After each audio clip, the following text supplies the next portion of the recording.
اعوذ باللہ من الشیطان الرجیم بسم اللہ الرحمن الرحیم اللہم صلی علی محمد وآل محمد وعجل فرجہ۔ 2 ضمائر مستتری کے فاعل واقع میشوند پنج عدد می باشند کہ برخی از آنها مشترک میان ماضی مضارع و امر بوده و برخی مخصوص مضارع و امر می باشند۔ گفتگو ہماری چل رہی تھی فاعل کے حوالے سے۔ سب سے پہلے مصنف نے جو ہے وہ فاعل کی تعریف کی، کہا کہ فاعل وہ اسم مرفوع ہے، سنیے گا، فاعل وہ اسم مرفوع ہے جو فعل معلوم کے بعد آتا ہے اور اس فعل کی نسبت فاعل کی طرف دی جاتی ہے، ٹھیک ہے۔ تعریف ذکر کرنے کے بعد انہوں نے فاعل کی جو ہے وہ تقسیم ذکر کی، کہا کہ فاعل کبھی اس میں ظاہر ہوتا ہے اور فاعل کبھی ضمیر ہوتا ہے۔ فاعل جو سب ہم نے لکھا تھا، مشجر بنایا تھا، فاعل جب ضمیر ہوگا تو اس کی پھر 2 قسمیں ہوں گی، ضمیر بارز ہے اور ضمیر جو ہے وہ آشکار ہے، ٹھیک ہے۔ آپ ایک کام کریں، اٹھ کے یہاں آ جائیں اس طرف، وہاں دونوں ساتھ نہ، ہم نے منع کیا تھا نا دونوں ساتھ بیٹھنے کو، کیوں بیٹھے ساتھ میں؟ اٹھ کے یہاں بیٹھے۔ کہا پھر ضمیر کی جو 2 قسمیں، ضمیر کیا ہے؟ بارز ہے، اور ضمیر جو ہے کیا ہے؟ مستتر ہے۔ کل جو ہماری ساری گفتگو تھی کس کے متعلق تھی؟ ضمیر بارز کے متعلق۔ کتاب لینے کی زحمت کر لو، 10 دن ہو گیا کتاب کے بنا بیٹھے ہو، مکتبے میں کتاب بھری پڑی ہے، ٹھیک ہے۔ کہا ضمائر جو وہ ضمیر، کل جو ہماری جتنی گفتگو تھی وہ ضمیر بارز کے متعلق تھی، ٹھیک ہے۔ آج کی جو گفتگو ہے وہ ضمیر مستتر، یعنی کون سی ضمیر مستتر؟ کہا وہ ضمیر مستتر کے جو فاعل واقع ہوتی ہے، ٹھیک ہے۔ یہ نمبر 2 کا مطلب کیا ہے؟ یعنی نمبر 1 میں ہم نے کیا پڑھا ہے؟ ہاں، وہ ضمیر بارز کے جو فاعل واقع ہوتی ہیں۔ نمبر 2 میں پڑھیں گے وہ ضمیر مستتر کے جو فاعل واقع ہوتی ہیں۔ دیکھیے گا، کہہ رہے ضمائر مستتری کے فاعل واقع میشوند، وہ ضمائر مستتر کے جو فاعل واقع ہوتی ہیں، پنج عدد می باشند، کتنی ہیں؟ وہ 5 ہیں، ٹھیک۔ کہ برخی از آنها مشترک میان ماضی مضارع و امر بودے، کہ جن میں سے یعنی ان 5 میں سے بعض ایسی ہیں کہ جو ماضی مضارع اور امر کے درمیان میں کیا ہے؟ مشترک ہے۔ مشترک ہونے کا مطلب کیا ہے؟ یعنی وہ ماضی میں بھی آتی ہیں، مضارع میں بھی آتی ہیں اور امر میں بھی آتی ہیں، ٹھیک ہے۔ وہ برخی مخصوص مضارع و امر بھی باشند، اور بعض ان میں سے کیا ہے کہ جو مضارع اور امر سے مخصوص ہے، یعنی کیا مطلب؟ یعنی ماضی میں استعمال نہیں ہوتی ہے۔ بات بات انشاءاللہ ٹھیک۔ کوئی ہے جس کو نہیں سمجھ میں آیا؟ کیا نام ہے آپ کا؟ نام نہیں یاد ہے؟ ناصر، قاصد، سمجھ میں آیا؟ سمجھ میں آیا؟ ٹھیک ہے۔ سنیے اب آئیے، ہم نے کہا کہ جو 5 ضمیریں ہیں جو کہ مستتر ہوتی ہیں اور فاعل واقع ہوتی ہیں، ان میں سے بعض ایسی ہیں کہ جو مشترک ہیں ماضی مضارع امر میں، اور بعض ایسی ہیں کہ جو مضارع اور امر سے مشترک ہیں، ٹھیک ہے۔ تو اب یہاں پر ذکر کر رہے ہیں کہ وہ ضمیریں کہ جو مشترک ہیں، مشترک ہیں یعنی کیا مطلب؟ ماضی میں بھی آتی ہیں، مضارع میں بھی آتی ہیں اور امر میں بھی آتی ہیں، وہ ان 5 میں سے 2 ہیں، ایک ہوا اور دوسرے ہیا۔ ہوا کہاں پہ؟ کہہ رہے مثال سنیے، سعید ضربا، سعید ضربا، واضح انشاءاللہ۔ یہاں پر دیکھیے ضربا میں ہوا کی ضمیر جو کیا ہے؟ مستتر ہے، ٹھیک ہے، جو کہ پلٹ رہی ہے کس کی طرف؟ سعید کی طرف، ٹھیک ہے۔ اس پہ ذرا سا غور کیجیے تاکہ یہ مسئلہ حل ہو جائے، ورنہ یہ نہیں سمجھ میں آئے گا تو بات نہیں سمجھ میں آئے گی۔ دیکھیے سعید ضربا، ترکیب کیا ہوگی اس کی؟ کہا کہ سعید مبتدا، اگر اس میں غلطی کرے تو کوئی بات نہیں، مبتدا مرفوع علامت رفع ضمہ ظاہر، ٹھیک ہے۔ یہ پوری ترکیب ہوگی اس کی، واضح انشاءاللہ۔ اور ایک بات ہم نے اس سے پہلے کہی ہے، شاید آپ لوگ بھول گئے ہوں، کہ فعل کبھی بنا فاعل کے نہیں ہوتا، ٹھیک ہے، اور مبتدا کبھی بنا خبر کے نہیں ہو سکتا۔ تو جب آپ نے اس کو مبتدا کہا ہے تو اس کے لیے خبر بہرحال لانا ہے، جب تک خبر ذکر نہیں کریں گے آپ کی ترکیب آدھی ادھوری رہے گی، ٹھیک ہے۔ لیکن جب ہم ضربہ پہ آئے تو ضربہ کیا دیکھا ہم نے؟ ضربہ کہہ رہے فعل ماضی، ہم پڑھ چکے ہیں، فعل ماضی مبنی بر فتح، ٹھیک ہے، اب تک یہ پڑھ رہے ہیں۔ لیکن آج جو ہمارا درس ہے وہ وہی کہہ رہے ہیں کہ نہیں، اس ضربہ میں ایک ہوا کی، چونکہ فعل ہے نا تو اس کا فاعل کہاں ہے؟ فاعل تو یہاں پر موجود نہیں ہے۔ اگر کوئی یہ کہتا ہے نہیں یہ سعید جو کیا ہے؟ فاعل ہے، اگر کوئی یہ کہے تو کہیں غلط ہے، کیوں؟ اس لیے ابھی ہم نے فاعل کی تعریف پڑھی ہے کہ فاعل کیا ہوتا ہے؟ فعل معلوم کے بعد آتا ہے اور یہ پہلے آیا ہوا ہے، لہذا یہ فاعل نہیں ہو سکتا۔ اگر ہاں ضربہ سعید ہوتا تو بات ٹھیک تھی آپ کی، لیکن یہاں پر سعید ضربہ ہے، تو سعید کی صحیح ترکیب کیا ہے؟ یہ والی، مبتدا مرفوع علامت رفع ضمہ، ضربہ فعل ماضی مبنی پر فتح۔ اب ضربہ کو فاعل کی ضرورت ہے اور سعید کو خبر کی ضرورت ہے، تو ضربہ کا فاعل کون ہے؟ کہا ضربہ میں ہوا کی ضمیر ہے، ٹھیک ہے، جو کہ محلن مرفوع اور انشاءاللہ فاعل، ٹھیک ہے، ضربہ میں ہوا کی ضمیر مستتر ہے، ٹھیک ہے، ضمیر مستتر محلن مرفوع فاعل ہے، اور یہ پلٹ رہی ہے کس کی طرف؟ سعید کی طرف، بات انشاءاللہ۔ اب جب یہ سعید کی طرف پلٹ رہی ہے، اب یہ جملہ دیکھیے گا، ضربہ فعل اور ہوا فاعل، اب یہ جملہ ہو گیا، فعل و فاعل پورا ایک جملہ ہوتا ہے، تو جملہ جو کیا ہے؟ فعل اپنے فاعل کے ساتھ مل کر فی محل رفع کیا ہے؟ خبر ہے، کس کے لیے؟ سعید مبتدا کے لیے۔ رابط کی ضرورت آپ کو ہے، کا رابط جو ہے کیا؟ یہ ہوا ہے جسے پلٹ رہی ہے سعید کی طرف، بات آتا ہے انشاءاللہ۔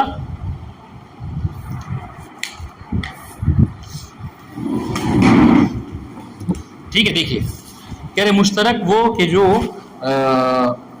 ماضی مضارع امر میں مشترک ہے، کہہ رہے اس کی مثال سنیے، وہ ہوا ہے، جیسے سعید ضربہ، اس طریقے سے یضربو، یہ بھی کہہ سکتے ہیں آپ سعید یضربو، وہاں یہاں بھی ترکیب وہی ہوگی، سعید مبتدا مرفوع علامت رفع ضمہ، ٹھیک ہے، اور یضربو کیا ہے؟ فعل مضارع مرفوع، بات انشاءاللہ، اور اس میں ہوا کی ضمیر ہے مستتر جو کہ فاعل واقع ہو رہی ہے، اور ہوا کی ضمیر پلٹ ہے کس کی طرف؟ سعید کی طرف۔ اگر آپ کہیں گے سعید یضربو، سمجھ میں آ رہی بات؟ اگر سعید یضربو کہہ رہے ہیں تو یضربو میں ہوا کی ضمیر ہے جو کہ محلن مرفوع ہو کر فاعل واقع ہو رہی ہے فعل یضربو، اور پلٹ رہی کس کی طرف؟ سعید کی طرف۔ پھر وہ جملہ فعل اپنے فاعل کے ساتھ مل کر فی محل رفع خبر ہے سعید کے لیے، ہر کے ساتھ آپ سعید ملا سکتے ہیں، ٹھیک ہے، اس طریقے سے لیضرب، ٹھیک ہے، اس کا کہہ دیکھیے در این سے فعل ہوا مستتر فاعل و محلن مرفوع، ان تینوں مثالوں میں، کون سے؟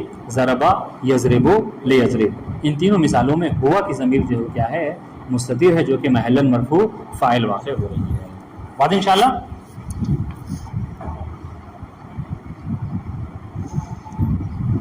دوسری ضمیر جو کہ مستتر ہے وہ ہیا، کہہ رہے فاطمۃ ضربت، فاطمۃ ضربت، اس کی بھی ترکیب کا طریقہ، ایک ترکیب اگر کوئی یاد کر لے، سمجھ لے، تو میرے خیال سے سب ترکیب سمجھ لے گا وہ۔ اب دیکھیے جیسے فاطمۃ ضربت، اس کی ترکیب کیا ہوگی؟ کوئی یہ نہ کہے کہ فاطمۃ فاعل ہے اور ضربت فعل ہے، یہ غلط ہے۔ وہ غلط کیوں ہے؟ چونکہ فاعل ہمیشہ فعل کے بعد آیا کرتا ہے، اور یہاں پہ فاطمۃ کیا ہے؟ پہلے ہے، یہاں پر کیا کہیں گے؟ فاطمۃ مبتدا مرفوع علامت رفع ضمہ، ضربت فعل ماضی مبنی پر فتح، ٹھیک ہے، اور اس میں ہیا کی ضمیر ہے جو محلن مرفوع فاعل ہے، کس کے لیے؟ ضربت کے لیے، پھر فعل اپنے فاعل کے ساتھ مل کر جملہ فی محل رفع خبر ہے مبتدا فاطمہ کے لیے، اور جو ہیا کی ضمیر ہے وہ پلٹ ہے کس کی طرف؟ راجع ہے فاطمہ کے لیے، ان شاء اللہ۔ تو فاطمۃ ضربت، اس میں ہیا کی ضمیر ہے، تضربو میں بھی ہیا کی ضمیر ہے، فعل مضارع محل شاہد ہے، لتضرب فعل امر کی مثال ہے، ان شاء اللہ۔ درئین سے فعل، خود کہہ رہے دیکھیے، درئین سے فعل ہیا مستتر فاعل و محل مرفوع، ان تین فعلوں میں، ٹھیک ہے، ان تین فعلوں میں کہا، ایک ماضی کی مثال، ایک مضارع کی، اور ایک امر کی، یہاں پر جو ہے وہ فاعل جو ہے وہ ہیا کی ضمیر ہے جو کہ محلن مرفوع، بات ان شاء اللہ۔ تو یہ تو رہی بات کس کی؟ مشترک کی، کہا کہ ضمیر مستتر کی دو قسمیں ہیں، جو 5 ہیں ان میں سے 2 قسمیں ہیں، بعض وہ ہیں کہ جو مشترک ہیں ماضی مضارع امر میں، اور بعض ایسی ہیں جو مخصوص ہیں مضارع اور امر سے، ماضی میں نہیں آتی، تو وہ کیا ہے؟ دوسری قسم مخصوص مضارع و امر، وہ کہ جو مخصوص ہے کس سے؟ مضارع اور امر سے۔ یہ کتنی ہیں؟ 5 تھی نا، تو 2 کو ہم پڑھ چکے ہیں، 3 باقی ہیں، وہ 3 ہی ہیں، انتا، انا، انتا کہہ رہے تضربو اور اضرب، تضربو یہ مضارع کی مثال، ٹھیک ہے، اور اضرب فعل امر کی مثال، بس ان شاء اللہ ماضی میں ایسا نہیں ہوتا۔ تو اس کی ترکیب کیا ہوگی تضربو کی؟ ہاں، تضربو انتا کی ترکیب کیا ہوگی کہ تضربو فعل مضارع مرفوع علامت رفع ضمہ، ٹھیک ہے، محل نہیں، تضربو فعل مضارع مرفوع ہے، محل کہاں ہے؟ اس کا اعراب وہ ہے، مرفوع ہے، فعل مضارع مرفوع علامت رفع ضمہ، اور اس میں انتا کی ضمیر ہے جو کہ فاعل ہے محلن مرفوع ہے. بات انشاءاللہ کس کے لیے یہ انتا کس کے لیے فاعل ہے؟ فعل تضربوں کے لیے. بات انشاءاللہ. اس طریقے سے اضرب کا اعراب کیا کریں گے؟ فعل امر مبنی بر سکون. بات انشاءاللہ. اور فاعل کا کہاں ہے اضرب کا؟ تو کہہ رہے اس میں انتا کی ضمیر ہے مستتر. اس کو کہتے ہیں، آگے چل کے پڑھیں گے انشاءاللہ، یہ مستتر، اس کا استتار، اس کا پوشیدہ رہنا یہ وجوباً ہے، یعنی آپ اس کو ظاہر نہیں کر سکتے. وجوباً نہیں، لا واجب ہے، لازم ہے آپ کو کہ اس کو آپ فعل میں پوشیدہ رکھیے. اضرب انتا نہیں کہہ سکتے، تضرب انتا نہیں کہتے. بات انشاءاللہ. خیر کہ دیکھیے در ان دو فعل انتا مستتر، ان دونوں فعلوں میں، کون دونوں فعلوں میں؟ تضرب اور اضرب میں جو انتا مستتر ہے وہ فاعل ہے اس فعل کا اور محلن مرفوع ہے. محلن ہمیشہ کیوں کہہ رہے ہیں؟ کیونکہ ہم ضمائر کی بات پڑھ رہے ہیں اور ضمائر کے متعلق ہم نے پڑھ رکھا ہے کہ ضمیریں جتنی ہوتی ہیں وہ سب کی سب مبنی ہوتی ہیں. اور یہ بات بھی پڑھی ہے کہ مبنی کا اعراب ہمیشہ کیا ہوتا ہے؟ محلی ہوتا ہے. اس لیے ہر جگہ جو کیا ہے محلن کی قید لگانا ہے. بات آتے ہیں انشاءاللہ. روہن غازی سمجھ آ رہا ہے؟ نہیں آ رہا ہے؟ ٹھیک ہے. محلن کو بتایا تو محلن کی محل اعراب محلی کی تعریف کیا تھی کہ فعل مبنی کہ جو مبنی جو کیا کلمہ مبنی مورب کی جگہ پر قرار پائے تو اس کا اعراب جو کیا ہوتا ہے محلی ہوتا ہے. انا ان محل کا مطلب جگہ بتایا تھا، تو وہی جو جگہ یعنی مورب کی جگہ پر کلمہ مبنی آ رہا ہے تو اس کا اعراب لینا ہے. دوسری جو ہے وہ ضمیر، ٹھیک ہے، جو کہ مخصوص ہے کس سے؟ مضارع اور امر سے. وہ انا ہے کہ اس میں کہہ رہے فعل اضربو اور لے اضرب میں. اور انشاءاللہ اضربو فعل مضارع کی مثال اور لے اضرب فعل امر کی مثال. در ان دو فعل انا مستتر فاعل و محلن مرفوع است. ان دو فعلوں میں جو انا کی ضمیر جو کہ مستتر ہے یہ کیا ہے؟ یہ فاعل ہے اور جو ہے وہ محلن مرفوع. بعد انشاءاللہ اگر اس کی آپ ترکیب کریں گے اضربو کی تو کیا کریں گے؟ فعل مضارع مرفوع علامت رفع ضمہ اور اس میں انا کی ضمیر ہے جو کہ مستتر ہے. بعد انشاءاللہ فاعل ہے محلن مرفوع. ٹھیک ہے. تیسری قسم کہہ رہے ہیں نحنو نضربو لنضرب. ان دونوں فعلوں میں در این دو فعل نحنو مستتر فاعل و محلن مرفوع است. ان دو فعلوں میں جو نحنو مستتر ہے، ٹھیک ہے، یہ کیا ہے؟ فاعل ہے اور محلن مرفوع ہے. بات انشاءاللہ. یہ ترکیب سوال جو ہے اس کا ترجمہ کر دیتا ہوں، آپ سن لیجئے.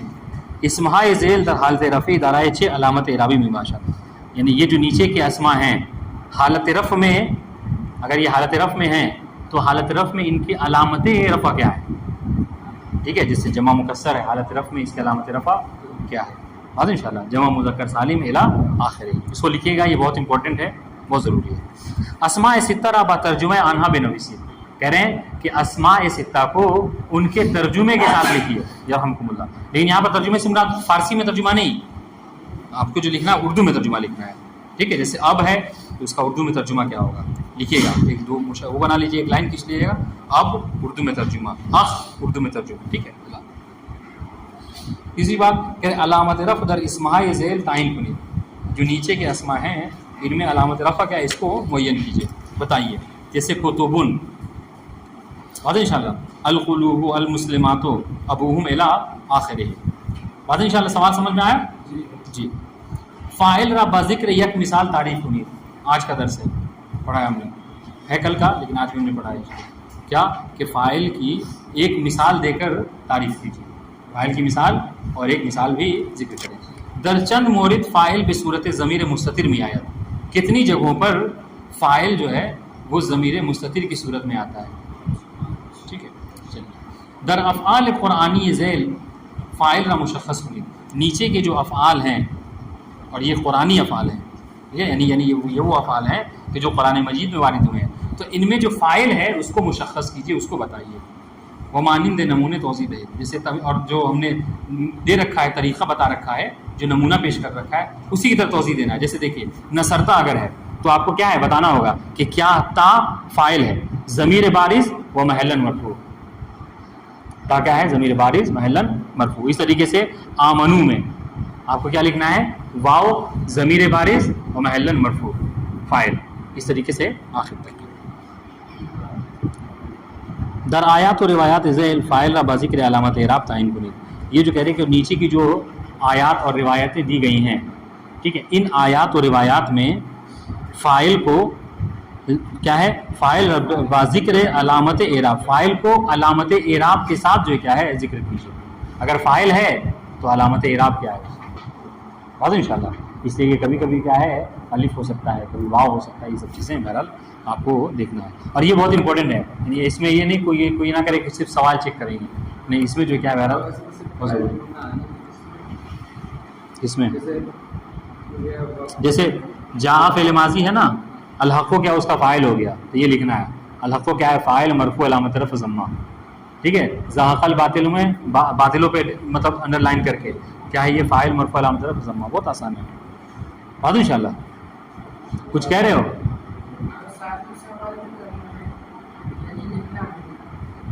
اس میں سے مطلب پوری عبارت لکھنے کی ضرورت نہیں ہے، صرف فاعل بھی اگر لکھ دو، فعل اور فاعل تو کافی ہے. جیسے یہ مثال ہے، جیسے قرآن کریم کی آیت ہے جا قل جا الحق و زحق الباطل، تو آپ کیا لکھیے صرف جا الحق لکھ دیجئے اور زحق الباطل لکھ دیجئے تاکہ فعل کے ساتھ فاعل آ جائے. تو اور آپ کو پھر فعل کی ترکیب نہیں لکھنی ہے، صرف کیا ہے الحق فاعل مرفوع علامت رفع ضمہ. سمجھ میں آئی بات؟ نہیں آئی؟ اگر کسی کو نہیں سمجھ آئی تو بورڈ پہ بتا دے رہا ہوں کیسے لکھنا ہے. ٹھیک ہے، کیا اس میں کرنا دیکھیں. جیسے اب یہ پورا اگر لکھیں گے تو بہرحال زیادہ لمبا طولانی ہو جائے گا. جیسے یہ ہے پوری آیت ہے، یہ جا الحق و زحق ٹھیک ہے الباطل اور انشاءاللہ ان الباطل کان زحوقا. یہاں پہ محل شاہد کیا ہے تو آپ کو جو کاپی میں لکھنا ہے آپ کی صرف کیا کیجیے یہ نمبر 1 کلیئر، ایک نمبر 1 نمبر 2 نمبر 3 یہ آیت پڑھی، آپ نمبر 1 لکھ دیجیے. نمبر 1 میں صرف لکھ دیجیے الحق. ٹھیک ہے، کیا ہے فاعل مرفوع